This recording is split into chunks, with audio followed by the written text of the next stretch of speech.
BNP Awami লীগের টাকায় চলে, এটা একটি হাস্যকর বিষয়। আপনারা জানেন বাংলাদেশে দীর্ঘ 18টি বছর লড়াই সংগ্রাম চলছে আওয়ামী লীগের বিরুদ্ধে। স্বৈরাচারকে নিপাতিত করার জন্য, ধ্বংস করার জন্য বাংলাদেশ জাতীয়তাবাদী দল দীর্ঘ 18টি বছর লড়াই সংগ্রাম করছে, আন্দোলন করছে। সেই আওয়ামী লীগের টাকায় বিএনপি চলে, এটা একটা হাস্যকর বিষয়। জানেন, অপরিপক্ক কোনো কিছুই টেকসই না। একটি নতুন সংগঠন জেগে উঠেছে, তারা মনে করছে এই বাংলাদেশটা তাদের, এই বাংলাদেশটা তারা নিয়ন্ত্রণ করবে, লুটতরাজ করবে, দখলদারিত্ব করবে। সেই জায়গাতে বিএনপির মতো দীর্ঘ রাজনৈতিক ইতিহাস থাকে একটি দল, নেতৃত্ব দেওয়া, সঠিকভাবে রাষ্ট্র পরিচালনা করার মতো একটি দলের সামনে তারা একটি কলা গাছের মতো না, একটি কচুরি পানের মতো না। তারা যখন এই জিনিসটা বুঝতে পেরেছে, তখন বিভিন্ন মিথ্যা প্রপাগান্ডার মাধ্যমে দেশবাসীকে ভুয়া কিছু মেসেজ দেওয়ার চেষ্টা করছে, যেটা এই দেশবাসী প্রত্যাখ্যান করেছে অসংখ্যবার, আবারও প্রত্যাখ্যান করছে।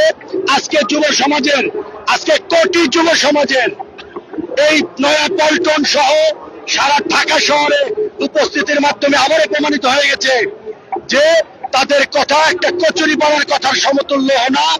দেশ নায়ক জনাব তারেক রহমান এবং জাতীয়তাবাদী দল বিএনপির পতাকা তলে এদেশের মানুষ তাদের এত অহেতুক বানোয়াট কথার পরে আজকে তরুণ সমাজ এই নয়াপল্টন থেকে শুরু করে আপনারা সাংবাদিকরা দেখেছেন, সারা ঢাকা শহর লোকে লোকারণ্য, আমাদের মতো থানা পর্যায়ের নেতৃবৃন্দ অনেক কাঠকট পুড়িয়ে অনেক কষ্ট করে মানুষের ভিড় ঠেলে আমরা এখানে আসতে হয়েছে তারুণ্য রাজনৈতিক অধিকার প্রতিষ্ঠার জন্য।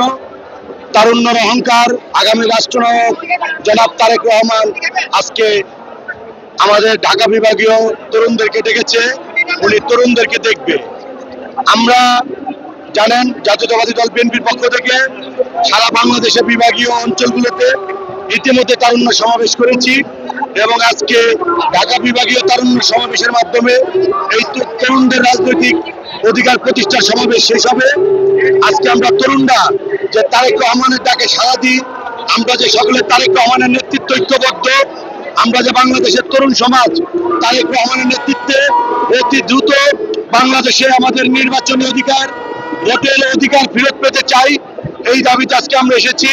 আর এই সমাবেশের মাধ্যমে আমরা সারা বিশ্ববাসীকে দেখিয়ে দিতে চাই তারুণ্যের অহংকার তারেক রহমান এবং তার ডাকে আমরা সারা বাংলাদেশ এক কাতারে যে কোনো মুহূর্তে দাঁড়িয়ে যেতে রাজি এবং আমাদের অধিকার আদায়ের লড়াইয়ে আমরা তারেক রহমানের ডাকে যখন যেই মুহূর্তে যেখানে ডাক দিবে আমরা তরুণরা ঐক্যবদ্ধ হয়ে ঝাঁপিয়ে পড়ব এবং গণতন্ত্র অধিকার রক্ষার জন্য রাজপথে আমরা তারেক রহমানের নেতৃত্বে লড়াই করতে প্রস্তুত আছি।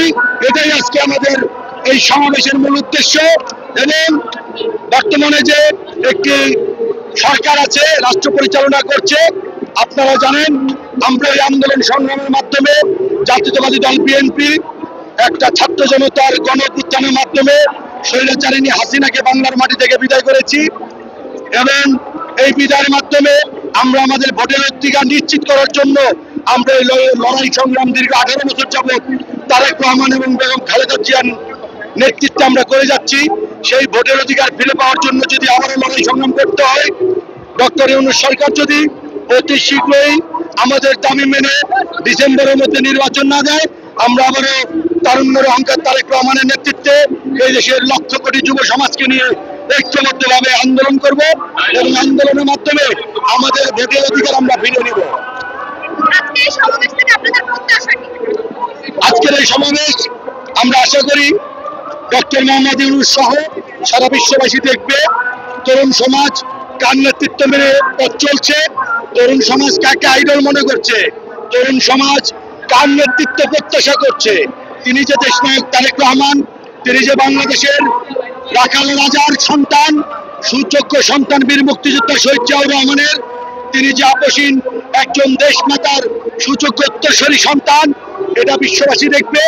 আমরা এই তরুণ সমাজ তারেক রহমানের নেতৃত্বে আমরা ঐক্যবদ্ধ, আমরা এটাই বিশ্ববাসীকে আজকের সমাবেশের মাধ্যমে দেখাতে চাই।